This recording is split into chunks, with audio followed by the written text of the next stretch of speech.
ఏది నిలవలేకపోయింది. హింస, కేసులు, వేధింపులు, ఎస్సీలపైనే ఎస్సీ అట్రాసిటీ యాక్ట్ పెట్టి జైలుకు పంపించడం, నా మీద రాళ్లతో కర్రలతో దాడి చేసి, చెప్పులతో దాడి చేసి, కడాన ఆనాటి డీజీపీ సమర్థించుకున్నాడు ప్రజాస్వామ్యంలో ఇవన్నీ సాధ్యమని. పవన్ కళ్యాణ్ పోతే ముళ్ళ కంపేసి ఆయన నిలవరించే పరిస్థితికి వచ్చారు. 2022 మార్చి 5న అమరావతి ఏకైక రాజధానిగా అభివృద్ధి చేయాలని హైకోర్టు నిర్ణయించడం, సుప్రీంకోర్టు దాన్ని అప్పీల్ చేయడం, ఆ హైకోర్టు జడ్జి ట్రాన్స్ఫర్ అయ్యి వెళితే రైతులంతా కూడా పూలు తీసుకొచ్చి ఇవ్వడం లేదు. ఎందుకంటే నేను చాలామందిని చూశాను, చరిత్రలో చాలా పోరాటాలు చూశాను. కానీ ఏ పోరాటమైనా, ఏ వ్యక్తి అయినా ప్రజలను చూసి భయపడతారు. ప్రజాభిప్రాయానికి అనుకూలంగానే ఉంటే ఆ పార్టీలు రాణిస్తాయి. ఎక్కడా అలాంటి దాఖలాలే కనపడడం లేదు. ఈరోజు మళ్ళీ 2021 అయితే 3 రాజధానుల చట్టం ఉపసంహరించుకున్నారు. సిఆర్డీఏ చట్టాన్ని పునరుద్ధరించారు. మళ్ళీ మాట్లాడుతూనే వచ్చారు. విశాఖకు వస్తామంటే విశాఖలో మాకు ఈసారి హైయెస్ట్ మెజారిటీ ఎక్కడన్నా వచ్చాయంటే విశాఖపట్నంలో వచ్చాయి. ఎప్పుడూ వస్తాయి, ఈసారి దానికంటే ఎక్కువ మెజారిటీ వచ్చాయి. వీళ్ళు అక్కడ రాజధాని పెడతామన్నా. భాషా ప్రయుక్త రాష్ట్రాలు ఏర్పాటు కావడానికి నాంది పలికిన రాష్ట్రం ఆంధ్రప్రదేశ్ రాష్ట్రం. అలాంటి రాష్ట్రానికే రాజధాని లేని పరిస్థితి.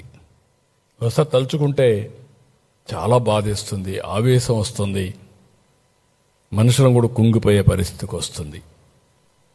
2024 ప్రజలు కూడా ఉక్కు సంకల్పంతో ముందుకు వచ్చారు. అఖండ విజయాన్ని ఇచ్చారు. ప్రజాప్రభుత్వం వచ్చింది.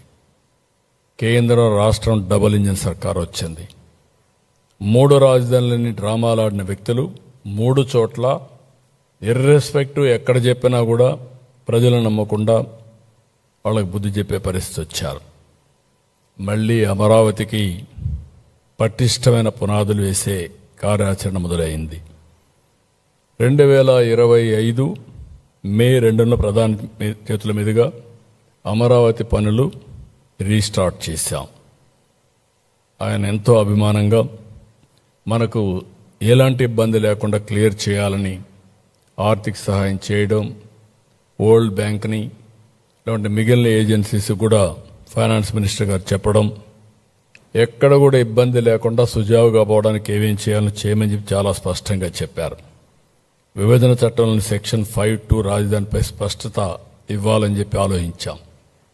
ఎందుకంటే ఇప్పుడు చట్ట ప్రకారం 10 సంవత్సరాలు హైదరాబాద్ రాజధాని 2 రాష్ట్రాలకు. లేకపోతే ఎక్కడా ఇలాంటి ఇబ్బందులు లేవు.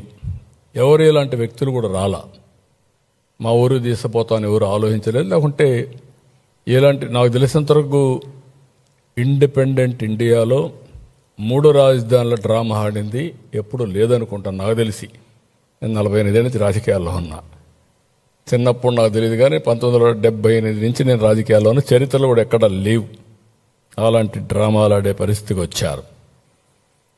మార్చి 28న అసెంబ్లీలో తీర్మానం పెడితే బాగుంటుందంటే తీర్మానం కూడా పెట్టి పంపించాం. నిన్న రాజ్యసభలో కూడా బిల్లు పాస్ అయింది.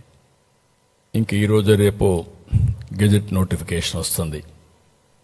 అమరావతి ఆంధ్రప్రదేశ్ గుండె చప్పుడు. ఒక మాటలో చెప్పాలంటే అమరావతి ఆంధ్రప్రదేశ్ గుండె, దేశానికి గౌరవం, ప్రైడ్. 2005 మన్మోహన్ సింగ్ అమెరికాకి వెళ్ళాడు. అమెరికాకి వెళ్ళి సగర్వంగా చెప్పాడు ఒక మాట, మీ దేశంలోనే పెద్ద పెద్ద నగరాలు, పెద్ద పెద్ద సిటీలు అనుకుంటున్నారు, మాకు కూడా అలాంటి సిటీస్ ఉన్నాయి, అదే హైదరాబాద్ అని 2000 హైదరాబాద్లో సగర్వంగా అమెరికాలో చెప్పాడు. న్యూయార్క్ సిటీలోను, వాషింగ్టన్లో చెప్పే పరిస్థితికి వచ్చాడు. అలాంటి సిటీ మనకు కూడా అవసరం అందరూ మాట్లాడుతున్నారు. ఈరోజు ఇంటలెక్చువల్స్ మాట్లాడుతున్నారు, ప్రజలు మాట్లాడుతున్నారు, అందరూ మాట్లాడే పరిస్థితికి వచ్చారు. అందుకే దీన్ని మనం గుర్తుపెట్టుకోవాల్సింది విద్య. చాలామంది ఈ సిటీ వల్ల లాభాలు ఏంటంటున్నారు. ఇదే మరిగన్నారు నాన్న. హైదరాబాద్లో ఏం చేశావు నువ్వు?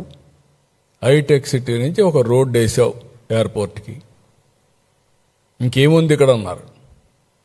ఈరోజు ఆ రోడ్డే ప్రారంభం. ఈరోజు హైదరాబాద్ ఆ స్థాయికి వచ్చిందంటే నేను భయపడకుండా ముందుకెళ్ళాను కాబట్టి, ధైర్యంగా ముందుకెళ్ళాను కాబట్టి ఈరోజు హైదరాబాద్ అనేది కానీ తెలంగాణకి ఒక ఆయుపట్టుగా తయారయ్యే పరిస్థితి వచ్చింది. ఇక్కడ కూడా ఇంత జరిగిన తర్వాత నేను భయపడితే దీనికి మీనింగ్ ఉండదు. విద్య, ఉద్యోగం, విజ్ఞానం, ఇది ఒక నర్వ్ సెంటర్. మనందరం గుర్తుపెట్టుకోవాల్సిన అవసరం ఉంది. ఈరోజు ఒక అమరావతిని, ఒకప్పుడు హైదరాబాద్, దేశమంతా నగరాలని పాత నగరాలు. Chandigarh one of the best city ఒకప్పుడు. ఇప్పుడు అది ఓన్లీ హెరిటేజ్ సిటీ, పెద్ద ఎకనామిక్ యాక్టివిటీ ఉండదు. ఇటీవల హైదరాబాద్ ఇది బెస్ట్ సిటీ, అది ప్రజెంట్. ఫ్యూచర్కి ఒక సిటీ అవసరం మనందరికీ.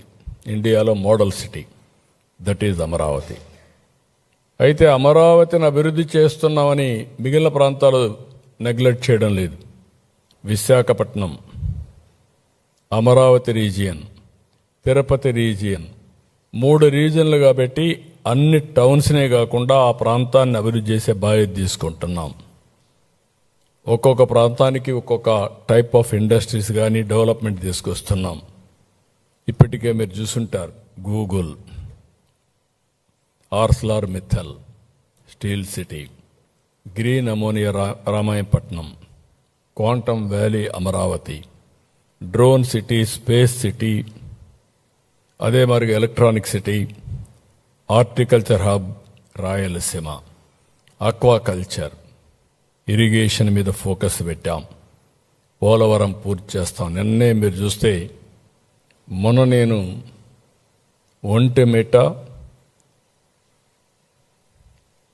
సీతారాముల కళ్యాణానికి వెళ్ళాను. అదే రోజు లోక్సభలో బిల్లు పాస్ అయింది. నిన్న నేను 2వ తారీఖు రాజ్యసభలో బిల్లు పాస్ అయింది. నిన్నే మీరు చూస్తే డయాఫామ్ వాల్ పూర్తయింది. ఈ 2 సింక్రనైజ్ అయినా అంటే చరిత్రలో ఏ విధంగా వస్తాయి, ఒక్కొక్కటే ముందుకు పోయే పరిస్థితి వస్తుంది. ఇది 2027 బిఫోర్ గోదావరి పుష్కరాలు పోలవరం పూర్తి చేసి జాతికి అంకితం చేస్తాం. ఇంత జరిగిన ఇవన్నీ కూడా చూస్తే ఎవరికైనా కొంచెం ఆలోచిస్తారు. కానీ వైసీపీకి మాత్రం భగవంతుడు ఆ బుద్ధి ఇవ్వలేదు, జ్ఞానం ఇవ్వలేదు.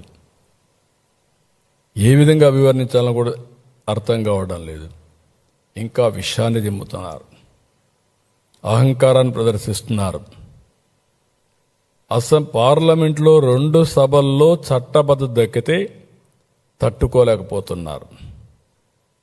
అందరూ దేశమంతా ఒకటై ఓటేసి అమరావతిని నిలబెడితే ఇతను మాత్రం దాన్ని సహించలేక ఓరవలేకపోతున్నారు. ఇప్పుడు కొత్తగా అసెంబ్లీకి, పార్లమెంటుకు ఈ హక్కే లేదంటున్నారు. ఎక్కడ కూర్చుంటే అక్కడే రాజధాని అంటారు. ఈ తిక్కకు పరిష్కారం ఏంటో నాకైతే అర్థం కాల. ఈ తిక్కనాలనా ఏమనాలి?